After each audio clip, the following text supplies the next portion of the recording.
ചെറിയ മക്ക ഞങ്ങളൗത്തുണ്ടല്ലേ, പാട്ട് വെച്ചില്ലെങ്കിൽ ഉറങ്ങില്ലല്ലേ. പണ്ടത്തെ ഞങ്ങളെ ഉമ്മമാർ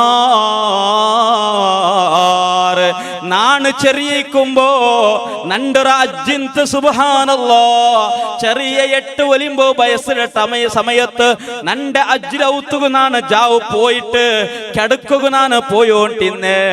എന്തുകു ഗൊന്തുണ്ടാ നന്റെ അജ്ജി ചോറുണ്ടിട്ട് എല്ലാരും നന്റെ എളാമമാര് കുഞ്ഞുമ്മമാരും ഞങ്ങളെ കിടന്നപ്പോ, അഥവാ ലൈറ്റ് ഓഫ് ആക്കി കിടന്നപ്പോ ആ അജ്ജി പാടിയോണ്ടിന്ത് അല്ലാ തേരി ഫേരും തുതിയും സലാവാത്തും അതിനാൽ തുടങ്ങുവാൻ അരുൾ ചെയ്ത ഭേദാംബർ. ഇങ്ങനെ നല്ല ഹൃസ്വമായ ശബ്ദത്തിൽ കൂടി ആ ഉമ്മ കാണാതെ പാടിയോണ്ടിന്ത് സുബ്ഹാനല്ലാ. ഇത് കേൾക്കുക എന്ത് രസമാണ്. മോന്തിയാവുകനാണ് കാത്തോണ്ടിന്നേ കിടക്കുക പോണുക. സുബ്ഹാനല്ലാ.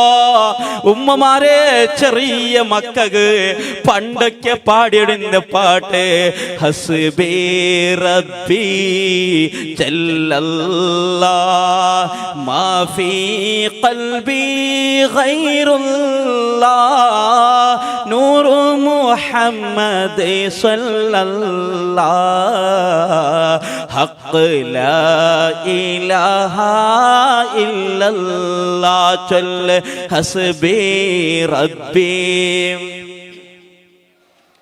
മാ ഫീ ഖൽബി ഗൈറുല്ലാഹ് നൂർ മുഹമ്മദ് സല്ലല്ലാഹ് ലാ ഇലാഹ ഇല്ലല്ലാഹ്. സുന്ദരമായ ഉമ്മാന്റെ ഉമ്മാന്റെ ആ സുന്ദരമായ ശബ്ദം കേട്ട് അസ്ബി അസ്ബി റബ്ബി ജല്ലല്ലാഹ്, എനിക്ക് എന്റെ റബ്ബ് മതി എന്ന് പറയുന്ന ആ സുന്ദരമായ പാട്ട് കേട്ടിട്ട് അതാ കിടാവ് ഉറങ്ങുമ്പോ അതാ സ്വർഗത്തിന്റെ വാനലോകത്തിൽ നിന്ന് റഹ്മത്തിന്റെ മലക്കുകൾ വന്നിട്ട് ആ കിടാവിടെ പൊതിയിടങ്കത്തെ ഒരു സന്ദർഭം ഇന്തല്ല ഉമ്മ ഇണ്ടതെല്ലാം പോയി തല്ല ഉമ്മ. മുത്തായ നബിയുടെ പാട്ട് പാടിയോണ്ടിന്നറല്ല ഉമ്മ, അതെല്ലാം ഇല്ലാണ്ടായി പോയിത്തല്ല ഉമ്മ. പിന്നെങ്ങനെ നിങ്ങളെ മോന് നിസ്കരിക്കടേ, പിന്നെങ്ങനെ അള്ളാഹുവിനെ കുറിച്ച് നിങ്ങൾക്ക് ഓർമ്മയിക്കടേ, പിന്നെങ്ങനെ നിങ്ങളെ മക്ക മദ്രസയിൽ വന്ന് പഠിക്കടേ. ആ ചെന്നത് എങ്ങനെ ആ മക്കൾക്ക് കേക്കട ഉമ്മ. ഞാൻ എന്ത് ഗബേനായിട്ട് ഉമ്മമാരോട് പ്രത്യേകമായി ചൊല്ലടേ. ഈ സമുദായത്തില് ഉമ്മ പെണ്ണ് ചൊല്ലത് നന്നായി പോയാൽ കുടുംബം നന്നായി പോയി ഉമ്മ. താൻ ആ വിഷയത്തിലേക്ക് പോണ്ടില്ലേ ഉമ്മ. മുഞ്ഞാണ്ടും നാന് ചൊന്ന ഉമ്മ, നിങ്ങളെ ഔത്തുലും നിങ്ങ വലിയ മാനേജറാണ് ഉമ്മ. നിന്റെ അതാ കൈത്തുണ്ടല് നിന്റെ ബായ് പൽക്കത്തില് കേക്കാത്ത ഉമ്മയും കേക്കാത്ത മക്കളും കേട്ടു പോണ്ടാറ്.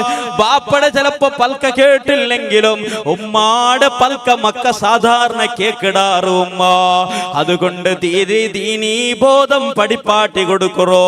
ഞാൻ ചൊന്നുവണ്ടേ ആ സഹ്ൽ റളിയല്ലാഹു അൻഹുവിനിക്ക് ചെറിയ പ്രായമാകുമ്പോൾ അല്ലാഹു നാളിരി അല്ലാഹു ഷാഹിദി അല്ലാഹു മഈ എന്നുള്ള ആ പാട്ടങ്ങോട്ട് പഠിപ്പാട്ടിയ കാരണം കൊണ്ട് കുറെ വർഷം കഴിഞ്ഞപ്പോ 10 വയസ്സായപ്പോ ഇതേ കാക്ക രണ്ടാമത് വന്നിട്ട് കേക്കട്, ഓ മോനെ നിക്കതിൽ അർത്ഥ ഗുന്തുണ്ട മോനെ, അർത്ഥ ഗുന്തുണ്ട. സുബ്ഹാനല്ലാഹ്. ആ സമയത്തിലാണ് അർത്ഥ ചൊന്നുകൊടുക്കടോ അല്ലാഹു നാളിരി ഓരോ ഉമ്മ കഷ്ടപ്പെട്ട സമയത്തോ ബാപ്പ കഷ്ടപ്പെട്ട സമയത്തോ ബാലക്കാര ടെൻഷനാവുടെ സമയത്ത് നിനക്ക് ചൊല്ലുകൊള്ള ഏറ്റവും വലിയ നല്ല ദിക്റാണ്.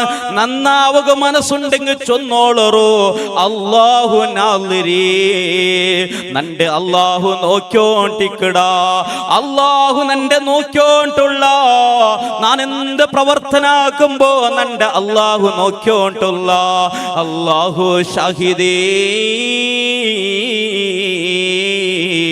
അല്ലാഹു നന്റെ ഓരോ പ്രവർത്തനത്തിക്ക് നാനതാ എന്ത് പ്രവർത്തനാറുമില്ലാത്ത സമയത്ത് റൂമിന്റെ ഉള്ളിൽ കാല് കൈയുടെ വിരൽ തമ്പുകളിൽ കൂടി മൊബൈൽ കൂടെ ഇല്ലാത്ത അനാചാരം നോക്കുമ്പോ റബ്ബുൽ ഇസ്സത്ത് നന്റെ നോക്കിയോട്ടുള്ള എന്നുള്ള ബോധം അല്ലാഹു നാളിരി, ആ ഓരോ നോട്ടത്തിനിക്ക് റബ്ബ് അല്ലാഹു നൻ സാക്ഷിയായോണ്ടുള്ള അല്ലാഹു മഈ, അല്ലാഹു നന്റെ കൂടെയുള്ള അല്ലാഹു നണ്ടൊട്ടിക ഉള്ള ചൊന്നിട്ടുള്ള സുന്ദരമായ ആ ഒരു പാട്ടങ്ങോട്ട് പാടിക്കൊടുത്ത കാരണത്തില് ബഹുമാനപ്പെട്ട സഹൽ റളിയല്ലാഹു അൻഹു ചൊന്നുപോണ്ട് പടച്ചവന് അതിന് അർത്ഥനക്ക് ദർശിക്കുമ്പോ അതിന് അർസനക്ക് ഗൊന്താവുമ്പോ നന്റെ കൽബങ്ങോട്ട് പെടച്ചു പോയിത്ത്, നന്റെ കൽബങ്ങോട്ട് ഗിടകിടാ പെടച്ചു പോയിത്തോ, കണ്ണിൽ നിന്ന് കണ്ണിനീര് ഒഴുകി പോയിത്തു. സഹോദരങ്ങളെ നാ ചൊന്നു വേണ്ടതോ ചെറിയ പ്രായത്തിൽ പോലും അല്ലാഹുവിനെ ഓർത്തുകൊണ്ട് ഭയാനമായ ഖബറിനെ ഓർത്തുകൊണ്ട് ജീവിച്ച മഹാനായിട്ടെന്തോ ചെറിയ മുതഅല്ലിമായ സഹൽ റളിയല്ലാഹു അൻഹു. ആ സഹൽ റളിയല്ലാഹു അൻഹു മരിക്കട സമയത്ത് വാനലോകത്തിൽ ഹൂറുല്ലി നിങ്ങൾ വന്നു പോയില്ലേ, നാനും നീനും മരിക്കട സമയത്ത് നന്റെ അവസ്ഥ എന്താണ് സഹോദരങ്ങളെ? ഞാനൊരു കാര്യം മാത്രം നിങ്ങളെ ചൊന്നിട്ട് നാൻ നിപ്പാട്ടടെ. ബഹുമാനപ്പെട്ട സഅദ് റളിയല്ലാഹു അൻഹു, ആരാ സഅദ് റളിയല്ലാഹു അൻഹു? സഅദ് റളിയല്ലാഹു അൻഹു വഫാത്താകുടെ സമയത്ത് നബി തങ്ങളുടെ സ്വഹാബിയായ സഅദ് റളിയല്ലാഹു അൻഹു വഫാത്താവുടെ സമയത്ത് വാനലോകത്തതാ ഒരു കഥ കിടകിടാ വിറച്ചു പോയിത്തോ, അല്ലാഹുവിന്റെ അർശങ്ങോട്ട് കിടകിടാ വിറച്ചു പോയ ഒരു വലിയ മഹാനായിട്ട് എന്ത് സഅദ് റളിയല്ലാഹു അൻഹു. ആ സഅദ് റളിയല്ലാഹു അൻഹു മരിച്ചപ്പോ മയ്യത്തതാ എല്ലാ നിലക്കും കുൽപ്പിച്ചിട്ടോ മയ്യത്തിനെ കഫൻ ചെയ്തിട്ട് മയ്യത്തിനങ്ങോട്ട് പള്ളിക്കാട്ടിലേക്ക് കൊണ്ടുപോകുമ്പോ ബഹുമാനപ്പെട്ട സഅദ് റളിയല്ലാഹുവിന്റെ മയ്യത്തെ കൂടെയുള്ള ആൾമാർ അറുകുന്നുണ്ടാ, ഒരു ഖറാത്ത് പോലും ചെയ്യാത്ത സ്വഹാബാക്കളല്ലേ എല്ലാവരും. ലാ ഇലാഹ ഇല്ലല്ലാഹ് എന്നുള്ള ആ സുന്ദരമായ അല്ലാഹുവിന്റെ വചനം ചെന്നിട്ടും ഒന്നോള് പോകുമ്പോ ആ സഅദ് റളിയല്ലാഹു അൻഹുവിന്റെ മയ്യത്ത് കൂടെ ഒരു തെറ്റും ചെയ്യാത്ത സ്വഹാബാക്കളുള്ളാറ്. മാത്രമല്ല ആ സഅദ് റളിയല്ലാഹു അൻഹുവിന്റെ കൂടെ സഹാബിൽപ്പെട്ട ജുമഅക്കദാ എല്ലാ ജുമഅത്തും ചൊല്ലുടങ്കത്തെ ബഹുമാനപ്പെട്ട അബൂബക്കർ സിദ്ദീഖ് ഖലീഫമാരും ആ മഹത്തായ ആ മയ്യത്ത് കൊണ്ടുപോകുമ്പോ ഉള്ളാറ്. പിന്നെ സഅദ് റളിയല്ലാഹു അൻഹുക്ക് ബേരെന്ത് വേണ? ഉമ്മമാരെ, ചെറുപ്പക്കാരെ, കരടവന്മാരെ, ഞങ്ങളെ മയ്യത്ത് കൊണ്ടുപോകുമ്പോ ഞങ്ങളെ മയ്യത്ത് പള്ളിക്കാട്ടിലേക്ക് കൊണ്ടുപോകുമ്പോ എത്ര കളവ് ചെന്നവനാണ് ഞങ്ങളെ മയ്യത്തിന്റെ കൂടെയുള്ള, എത്ര വേണ്ടാത്തരങ്ങൾ ചെയ്തവനായിട്ടിക്കടാ ഞങ്ങളെ കൂടെയുള്ളേ. അതാ തെറ്റുകളുടെ ദോഷത്തെ കൂമ്പാരം കൂട്ടിയ മനുഷ്യന്മാരല്ലേ ആ ഞങ്ങളെ മയ്യത്തിന് കൂടെയുണ്ട്. സഹോദരങ്ങളെ, എന്റെ സഹോദരങ്ങളെ, ഇപ്പറ എല്ലാരും ശ്രദ്ധിക്കോറോ. ഇൻഷാ അല്ലാഹ് തങ്ങതാ ഇപ്പൊ ഞങ്ങളെ സ്റ്റേജ് കണ്ട് അല്ലാഹു സുബ്ഹാനഹു തആല സയ്യിദവറുകൾക്ക് അല്ലാഹു എല്ലാ നിലക്കുള്ള ആഫിയത്തും ആരോഗ്യം ദീർഘായുസ്സിന് കൊടുക്കണേ അല്ലാഹ്.